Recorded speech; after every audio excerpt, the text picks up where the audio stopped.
എല്ലാവർക്കും നമസ്കാരം. ഒന്ന് രണ്ട് വീഡിയോ കൊണ്ട് കുക്കിംഗ് പരിപാടി നിർത്തണമെന്നായിരുന്നു വിചാരിച്ചിരുന്നത്. പക്ഷേ ഇതിനൊരു അവസാനം ഉണ്ടെന്ന് എനിക്ക് തോന്നുന്നില്ല. അപ്പം ഇന്ന് നമുക്ക് കുറച്ച് പെപ്പർ ചിക്കൻ തയ്യാറാക്കാമെന്നാണ് വിചാരിക്കുന്നത്. ഇത് ഒതൻറ്റിക് ആയിട്ടുള്ള ഒരു സംഭവമല്ല. ഞാനിത് യൂട്യൂബിൽ ഷാൻജിയോയുടെ വീഡിയോ കണ്ടിട്ട് ചെയ്യുന്നതാണ്. അപ്പം എങ്ങനെ വരുമെന്ന് നോക്കാം എന്നുള്ളൊരു ചിന്തയുടെ പുറത്താണ് ഇങ്ങനെ ഒരു സാഹസത്തിന് മുതിരുന്നത്. അപ്പം നമുക്ക് കുക്കിങ്ങിലേക്ക് കിടക്കാം. അപ്പോൾ പെപ്പർ ചിക്കന് വേണ്ട ഐറ്റംസൊക്കെ നമ്മൾ തയ്യാറാക്കി വെച്ചിട്ടുണ്ട്. ഒരു 1/2 കിലോ ചിക്കൻ ഉപയോഗിച്ച് ചെയ്യാമെന്നാണ് വിചാരിക്കുന്നത്. ഇത് ബോൺലെസ് ആണ്. എല്ലുള്ള ചിക്കൻ ആണെങ്കിൽ കുറച്ചും കൂടി ടേസ്റ്റ് ഉണ്ടാകുമെന്നാണ് എനിക്ക് തോന്നുന്നത്. ഉണ്ടാക്കി കഴിയുമ്പോൾ അറിയാം. അപ്പോൾ ഇതിന് വേണ്ട ഇൻഗ്രീഡിയൻസ് ഒക്കെ നമ്മൾ ബാക്കിയെല്ലാം ഇഞ്ചി, വെളുത്തുള്ളി, അതുപോലെ സവോള, മസാലപ്പൊടികളൊക്കെ തയ്യാറാക്കി വെച്ചിട്ടുണ്ട്. ആദ്യമായി ഒരു പാൻ ചൂടാക്കി അതിലേക്കൊരു 2 ടേബിൾ സ്പൂൺ എണ്ണ ഒഴിച്ചു കൊടുക്കുക. നിങ്ങൾക്ക് വെളിച്ചെണ്ണയോ അല്ലെങ്കിൽ ഫ്ലേവറില്ലാത്ത എന്തെണ്ണ വേണമെങ്കിലും ഉപയോഗിക്കാം. ഇത് സൺഫ്ലവർ ഓയിലാണ് ഞാൻ ഇതിനായിട്ട് ഉപയോഗിക്കുന്നത്. എണ്ണ ചൂടാകുമ്പോൾ അതിലേക്ക് ഒരു 1/4 ടീസ്പൂൺ കടുകിട്ട് അത് പൊട്ടിത്തീരുന്നത് വരെ കാത്തിരിക്കുക. ഇനി തീ ഒരു മീഡിയം ഫ്ലെയിമിലേക്ക് വെച്ച ശേഷം അതിലേക്കൊരു 1/2 ഇഞ്ച് ഇഞ്ചി ചോപ്പ് ചെയ്തത്, അതുപോലെ ഒരു 4 ഇഞ്ച് വെളുത്തുള്ളി ചോപ്പ് ചെയ്തത്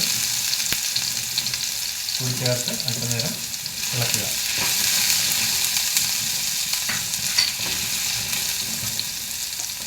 ഇനി ഇതിലേക്ക് ഒരു 2 സവോള ചോപ്പ് ചെയ്തത് ചേർത്ത് കൊടുക്കുക.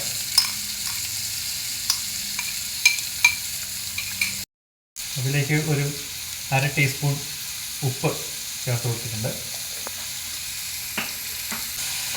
ഇനി ഇതൊന്ന് വാടി കിട്ടുന്നത് വരെ അല്പനേരം വഴറ്റുക. ഗോൾഡൻ ബ്രൗൺ ആകണമെന്ന് നിർബന്ധമില്ല. നമ്മുടെ ഉള്ളിയൊക്കെ നന്നായിട്ടൊന്ന് വാടി കിട്ടിയിട്ടുണ്ട്. ഇനി തീ കുറച്ച് വെച്ച ശേഷം അതിലേക്കൊരു 1/2 ടേബിൾ സ്പൂൺ മല്ലിപ്പൊടി,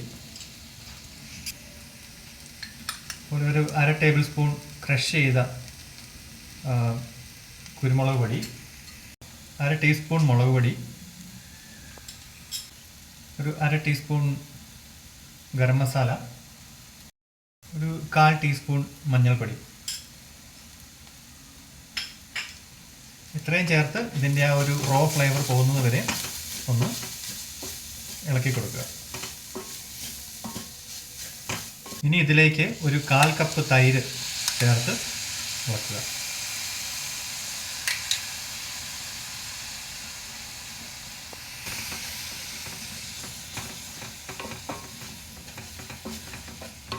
ചെറിയ പുളിയുള്ള തൈരാണ് ചേർത്തിരിക്കുന്നത്. അത് മീഡിയം ഫ്ലെയിമിൽ ഒന്ന് ഇളക്കി.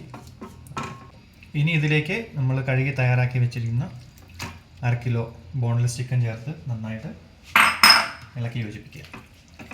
ഇനി ഇതിലേക്ക് ഒരു 1/2 ടീസ്പൂൺ ഉപ്പ് ചേർത്ത് ഹൈ ഫ്ലെയിമിൽ ഒരു 1-2 മിനിറ്റ് ഇളക്കണം.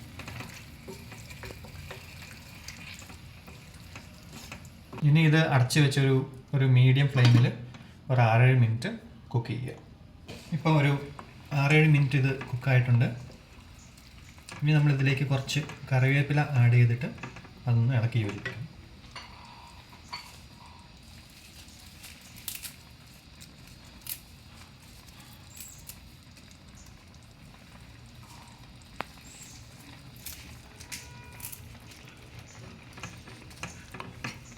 കറിവേപ്പിലയൊക്കെ ഇട്ട് ഒന്ന് ഇവിടെ ഇളക്കി യോജിപ്പിച്ചിട്ടുണ്ട്.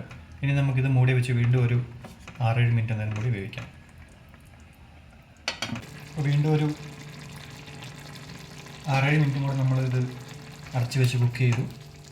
അതിനുശേഷം ഇതൊന്നും കൂടെ ഒന്ന് ഇളക്കി യോജിപ്പിക്കാം. ഇനി ഇതിലെ വെള്ളമൊക്കെ ഒന്ന് വറ്റാനായിട്ട് നമുക്ക് കുറച്ച് നേരം ഇത് തുറന്ന് വെച്ച് ഒരു ഹൈ ഫ്ലെയിമിൽ കുറച്ച് നേരം കുക്ക് ചെയ്യാം. ഇപ്പോൾ വെള്ളമൊക്കെ കുറച്ച് പറ്റിയിട്ടുണ്ട്. ഇനിയിപ്പോൾ നമ്മൾ അതിലേക്കൊരു 1/2 ടേബിൾ സ്പൂൺ ക്രഷ് ചെയ്ത കുരുമുളക് പൊടി ചേർത്ത് നന്നായിട്ട് ഇളക്കി.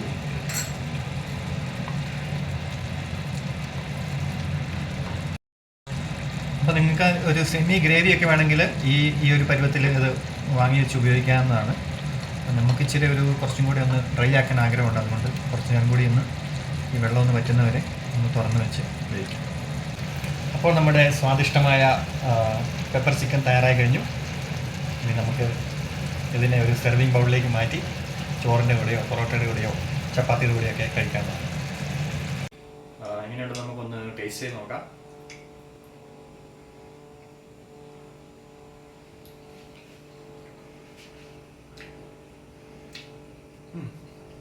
മോശമായിട്ടില്ല.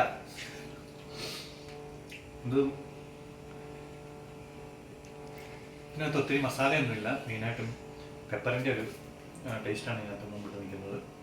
അപ്പം നിങ്ങൾ ഒത്തിരി എരിവും ഒക്കെ ആവശ്യമുള്ളവരാണെങ്കിൽ ഇതൊരു പക്ഷേ ഇഷ്ടപ്പെടുന്ന വരില്ല. പക്ഷേ കുറച്ച് മസാലയൊക്കെ ഉപയോഗിച്ച് ഒരു